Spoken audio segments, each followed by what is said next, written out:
Hey Game Jimmers, Coach Crits once more. Ever get hit by something and think, man, I wish that didn't hit me? Well, I've got a lesson for you. At the end of this lesson, you'll be able to identify ways to self-improve by understanding how to watch replays and turn your gameplay around. This warm-up's going to be a little different. I need you to go and record 3 games, or find 3 that you've played on stream if you've done that recently. Preferably your own games, but if you want to work with a friend and help them out and find their own habits, that's also perfect for this exercise. Why do we need to go find some games? Because we're going to go figure out our habits and pinpoint what we need to do to improve. Get ready to watch them a few times, but before that, take note of the stretches from Jana, our favorite physical therapist and our partner from MedStar. Hey, what's up guys? It's Jana Labari, physical therapist with MedStar Health. Today's video is all about thumb exercises. Thumb movements are a very important part of gaming, but overuse of these small muscles can lead to a condition called gamer's thumb, which causes pain at the base of the thumb. This condition may be more common in controller versus PC gamers because of the difference in position and use of the thumbs. To help prevent it, here are some exercises you can do for the thumb and surrounding muscles. To stretch the extensor and abductor tendons of the thumb, keep your forearm supported on an armrest or a table in a neutral position with the wrist hanging over the edge. Keep your thumb next to your index finger and gently bend your wrist down towards the ground. You will feel a stretch along the base of the thumb. Hold the stretch for 20 to 30 seconds and repeat 2 to 3 times. This last one is the thumb extension strengthening exercise.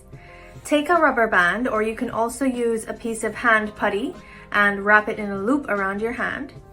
Pull the thumb away against the resistance of the band or putty and slowly return to the starting position. Repeat 1 to 2 sets of 10 repetitions. I hope you guys enjoyed this video, and I hope you learned some new exercises to help keep your thumb muscles strong and flexible. So, for the first exercise, I want you to watch your first game that you recorded and write down the most common way that you got hit. Was it with an approaching nair? Did you get hit with a lot of tomahawk grabs? Down tilt? How did the opponent hit you? And how did you put yourselves in those spots to get hit? The goal is to be able to figure out what hit you and what you can do to improve your gameplay around that. Do you need to shield more often? Parry? Use different moves? Space? Do you need to move? Get out of the way? It's all a series of questions and answers. Figuring out what is hitting you and how to play around it is key to adapting your neutral to the meta and your opponent at hand. For the next replay you watch, how did you most commonly lose a stock? Was it to F smash, a throw confirm, edge guarding? This ties into the opponent's win con for the stock. Figure out what's knocking you off screen and how to shift around it. As you learn what takes your stocks either via the matchup, the player, or your character's flaws, think of how you can push those disadvantageous spots. If you were recovering and got gimped, how could you have changed that situation? Were you being predictable or going at easy to punish angles?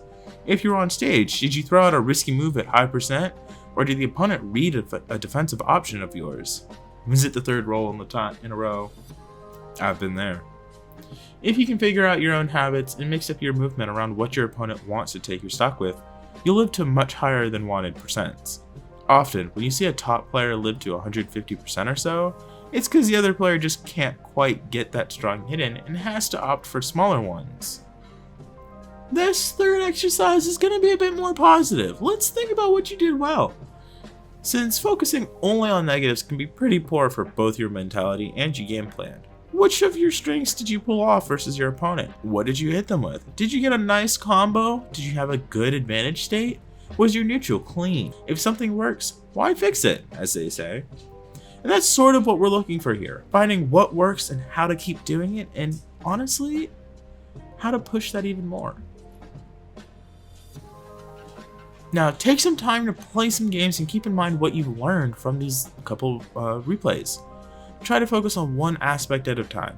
If you notice you were holding shield too long and getting grabbed a lot, focus on that, rather than your recovery and your ledge trapping and you get the idea. That said, don't force yourself too much and get in your head. Breaks are healthy, and taking steps back are what allow you to absorb everything you've learned. My personal training method is to play 5 games, take a 10-minute break, take some notes, and then hop back in. I find that helps keep my mind fresh and prevent some bad habits from developing. Remember to record those games and take those notes. And for 3 VOD reviews a week if possible, and you'll see your skill level skyrocket with due time. But take it slow, don't rush it. If you rush it, I promise you'll just frustrate yourself. I know it's hard to stick to it and keep working at it, and not work at everything all at once. What works for you though, is what works for you. But just remember, don't rush it. Stay cool, Game Gymmers. Coach Crits, out.